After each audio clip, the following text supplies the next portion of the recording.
A Central do Brasil comemora um importante marco. Este é o 100º episódio deste programa que nasceu da vontade de ecoar as vozes dos movimentos populares do país no momento em que o governo Bolsonaro cercou de obscurantismo e negacionismo a comunicação, as artes, a ciência. Temos o prazer de ter a cantora Tereza Cristina como a entrevistada de hoje, falando sobre política, cultura, representatividade e, claro, sobre as suas marcantes lives durante a quarentena. E nossa reportagem mostra como foi importante a solidariedade nos últimos meses e quais as perspectivas dos movimentos populares agora. Eu sou Pamela Oliveira e a Central do Brasil está começando.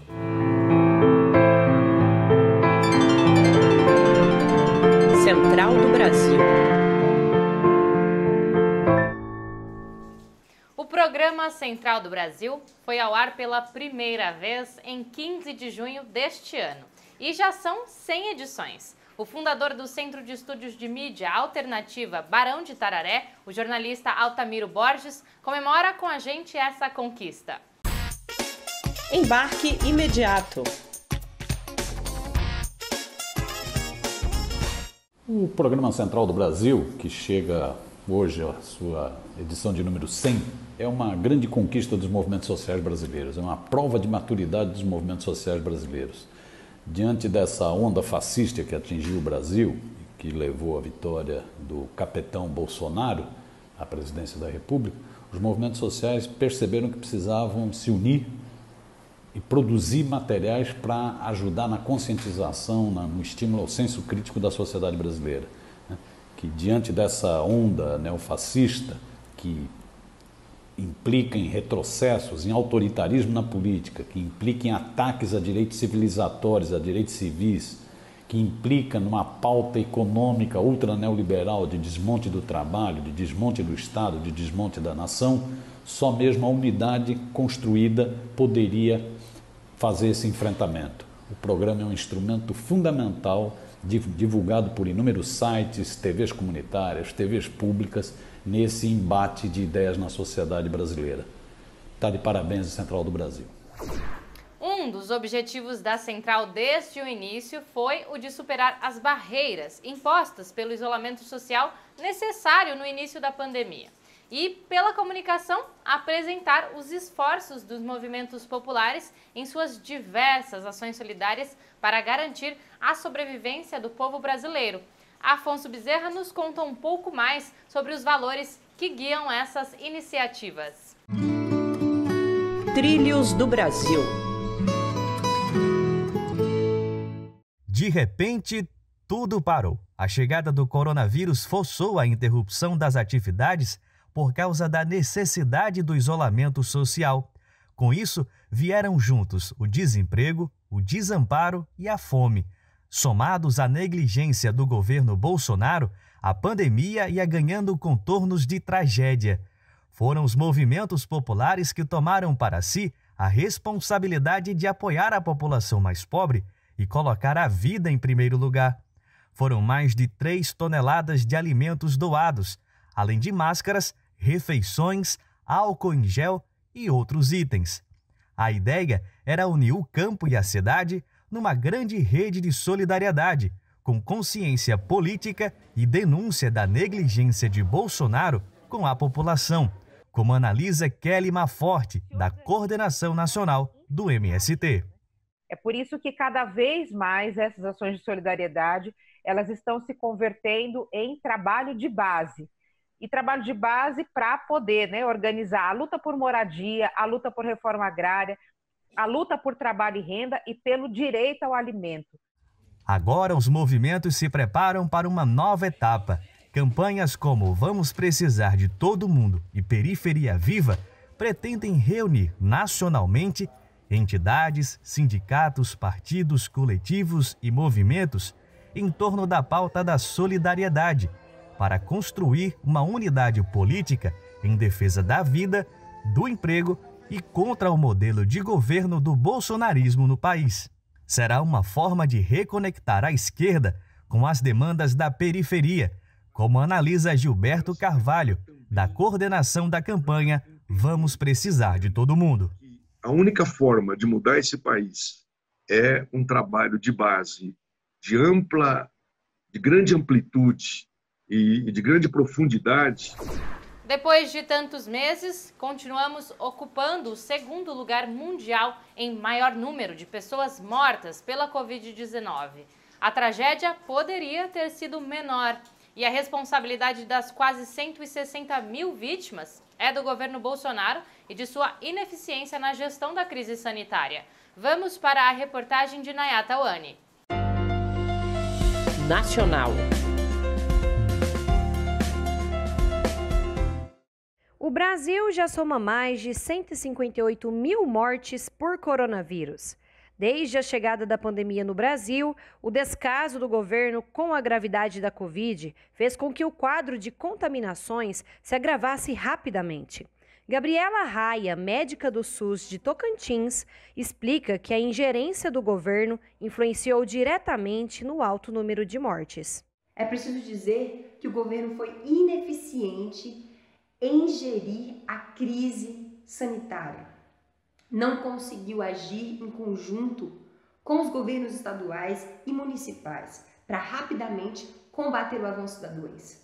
As declarações de Jair Bolsonaro minimizando os efeitos do vírus, a troca de ministros da saúde, fake news e a politização da vacina gerou a revolta de setores da sociedade que identificam a gravidade da crise sanitária. A militante do Comitê Fora Bolsonaro do Distrito Federal, Cecília Maria, expõe que o discurso do presidente é irresponsável. Então, ele chantageou os trabalhadores, dizendo que se as empresas não reabrissem e a economia não voltasse aos níveis anteriores à pandemia, que as pessoas perderiam seus empregos, né? Então, você não poderia fazer quarentena, você tinha que trabalhar. O sociólogo e ex-preso político Edival Nunes comenta sobre a má gestão do governo Bolsonaro durante a pandemia. Essa tragédia poderia ter sido evitada se o presidente Bolsonaro não tivesse boicotado as orientações das autoridades de saúde. Muito provavelmente você conhece a voz que vem aí em nossa entrevista central especial do programa número 100. Ela é a cantora que abalou o mundo das lives, conquistando um reconhecimento ainda maior no último período. Eu estou falando da cantora e compositora brasileira Tereza Cristina. Ela conversa com Jonatas Campos sobre política, música, representatividade. Vamos conferir. Entrevista Central. Nossa entrevista central de hoje conversa com Tereza Cristina, cantora, compositora carioca, que alegrou a quarentena de milhares de brasileiros e brasileiras com suas lives diárias, falando sobre diversos assuntos e conversando com convidados ilustres.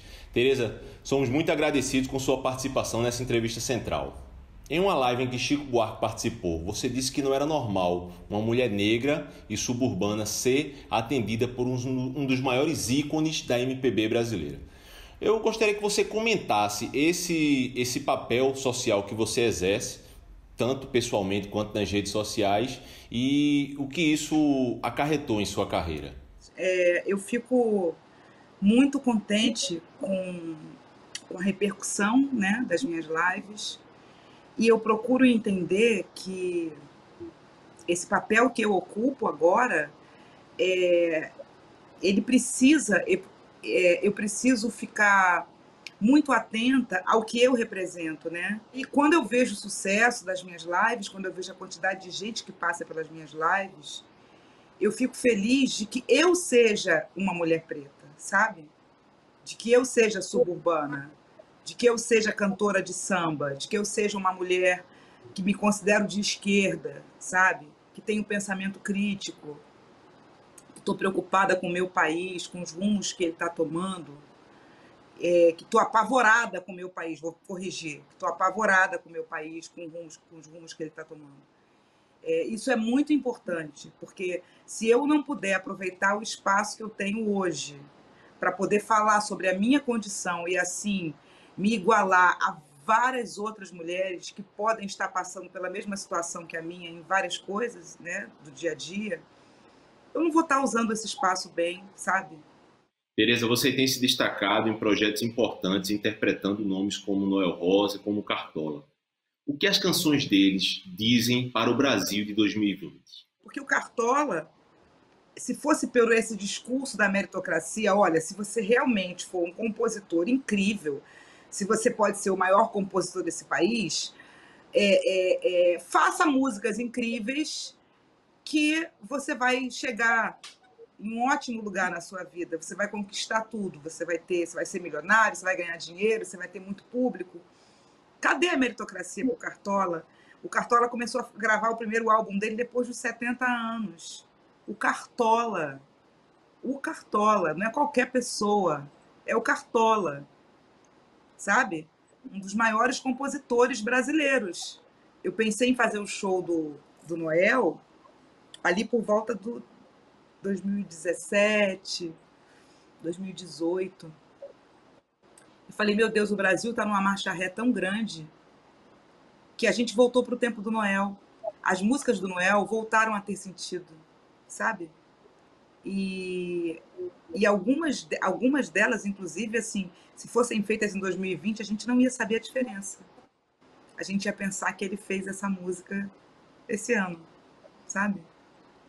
Você tem palacete reluzente, tem joias e criados à vontade, sem ter nenhuma herança nem parente, só anda de automóvel na cidade.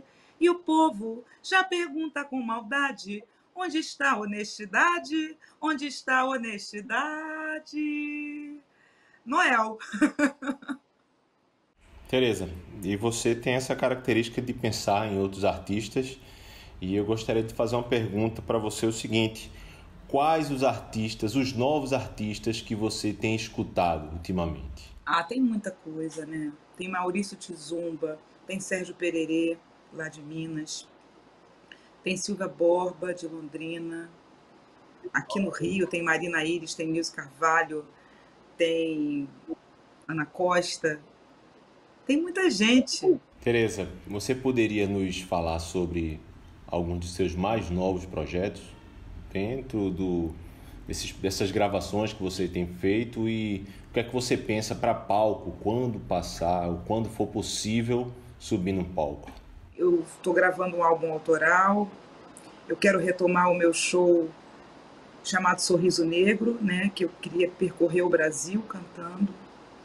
Esse é o meu sonho de vida. E eu queria fazer um projeto que me colocasse na estrada, que eu pudesse conhecer o meu país. Porque a música, de uma certa forma, ela nos une, né? A música, ela tem esse poder de nos unir. E aí, às vezes, eu ouço uma canção e eu tenho muita curiosidade de saber de onde aquela canção veio, sabe? O cenário em que ela foi feita, assim. Isso é uma curiosidade que eu tenho. Mas também tenho ciência de que isso é uma coisa que, do jeito que o Brasil está, eu não sei quanto tempo vai levar ainda isso, sabe? Você já falou também em uma outra entrevista que lamenta que as grandes marcas não estão dando o devido apoio aos artistas. Aí eu queria colocar duas perguntas em uma. Como você vê a situação dos artistas nessa pandemia, que ainda não acabou, né? E também qual é a sua avaliação da lei Aldir Blanc, essa lei de apoio, de auxílio aos artistas que estão parados? Tem gente que está deprimido, tem gente que está triste, tem gente que está reativo, né? Tá tentando achar algum tipo de solução para conseguir pagar suas contas. Tem gente que está raivoso, que está magoado. E tem uma categoria que é a que me preocupa mais, é a que está em silêncio, sabe? Às vezes as pessoas que estão passando muita dificuldade, elas não conseguem nem dizer que estão nesse lugar. São esses artistas que eu me preocupo mais, sabe? Esse silêncio me preocupa mais do que o silêncio dos artistas que deveriam estar se posicionando sobre a postura criminosa do governo. Chegamos ao final do 100º episódio da Central do Brasil. Eu agradeço a sua mais que especial audiência hoje e todos os outros dias. Segunda-feira tem mais. Até!